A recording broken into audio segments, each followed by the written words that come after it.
Continuamos en la 48 edición de la Feria del Libro de Valencia y ha llegado el momento de hablar con un buen amigo, con Santiago Posteguillo, que nos presenta La noche en que Frankenstein leyó El Quijote, un interesante ensayo sobre los enigmas de la literatura universal que ha sido publicado por Planeta. Santiago, bienvenido.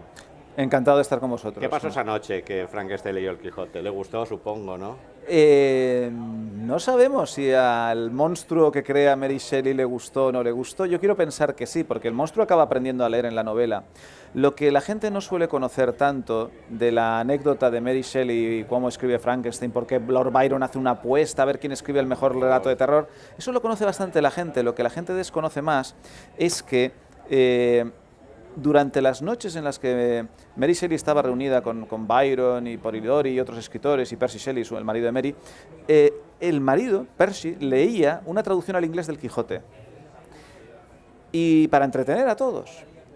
Y esa lectura le impresionó muchísimo a Mary, de tal forma que ella misma recoge en sus diarios, ¿no? Percy lee tal a tal capítulo del Quijote, por la noche yo escribo tal a tal capítulo de Frankenstein. Y la novela Frankenstein está llena de referencias al Quijote. Y eso es lo que la gente no suele saber tanto. Y con ese juego, bueno, y Mary llegaría a aprender español para leer a Cervantes. Claro, me parece algo maravilloso pensar que una persona como que crea el género de la ciencia ficción, ahí es poco, aprendió español para leer al Quijote, ¿no?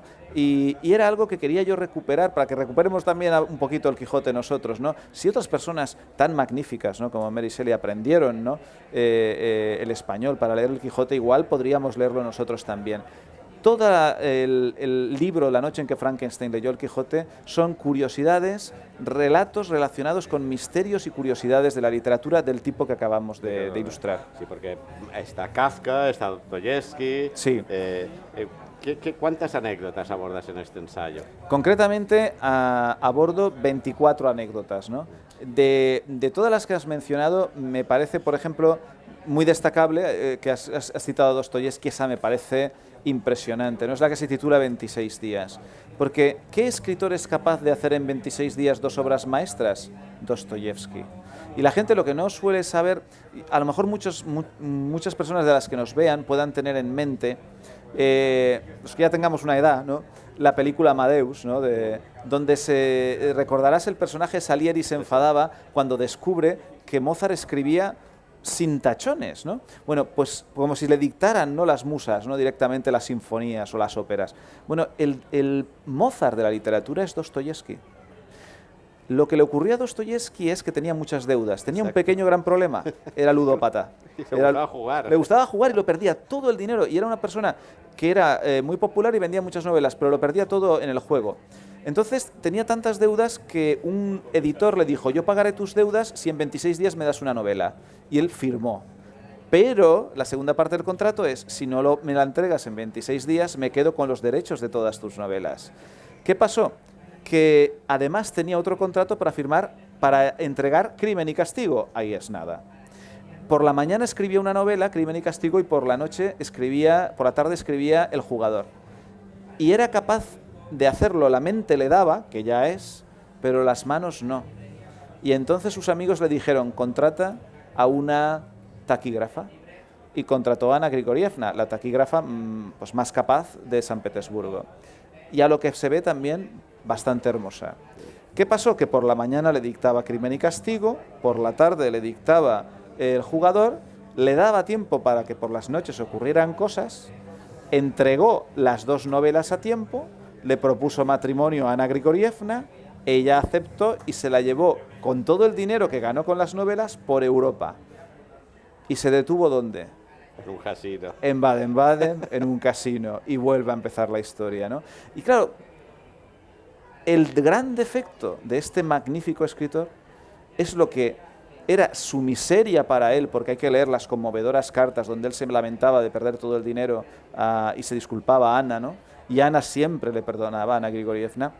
Es lo que ha permitido que tengamos tantas obras maestras suyas. La vida literaria, cuando menos, es paradójica. Y es curioso cómo está antagónica su vida sí. con el mensaje que transmiten sus novelas. Exactamente. Un mensaje moral. Un mensaje totalmente moral, en el que a lo mejor intentaba expiar sus culpas en gran medida, ¿no?, proponiendo eso, un mensaje moral, como diciendo hacer caso de lo que yo os escribo y no tanto de mi imperfecta vida. Otro Dickens, que también conoces tú muy de cerca. Sí, Dickens lo relaciono con el tema de la piratería informática en el sentido de que a él lo piratearon ya en Estados Unidos sin pagarle derechos literarios, pero él se inventó una cosa que a él le funcionó, que yo no sé si hoy día nos funcionaría, y era que lo hizo por motivos, sobre todo motivos de caridad. Le pidieron que diera conferencias en donde él las transformó en que en lugar de dar una conferencia de literatura, cogía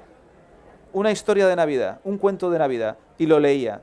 Pero es que Dickens no lo leía de cualquier forma, es que actuaba, le impostaba una voz diferente para cada personaje, llenaba teatros, y la mayor parte del dinero lo dedicaba a hospitales que necesitaban dinero en la Inglaterra que él describía con esas tremendas diferencias sociales, ¿no? Ese es el Dickens que yo retrato en este relato. Dickens, Conan Doyle, pero españoles también está Galdós. Sí, está Galdós, está Zorrilla, con su tremendo enfado, el enfado de Zorrilla con la academia, porque no le hizo académico cuando él quería, y luego, ¿qué pasa? Que cuando la academia por fin, cuando ya tiene 60 y pico años, le quiere hacer académico, él se niega, él no quiere. Y tienen que ir Pedro Alarcón y otro escritor a intentar convencerlo para que venga, que sí. Y él aceptará. ¿Pero qué hará?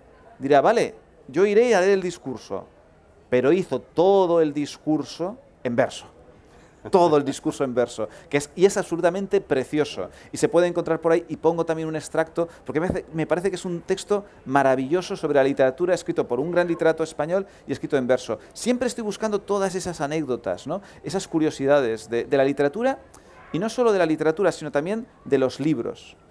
Si me permites, por ejemplo, el primer relato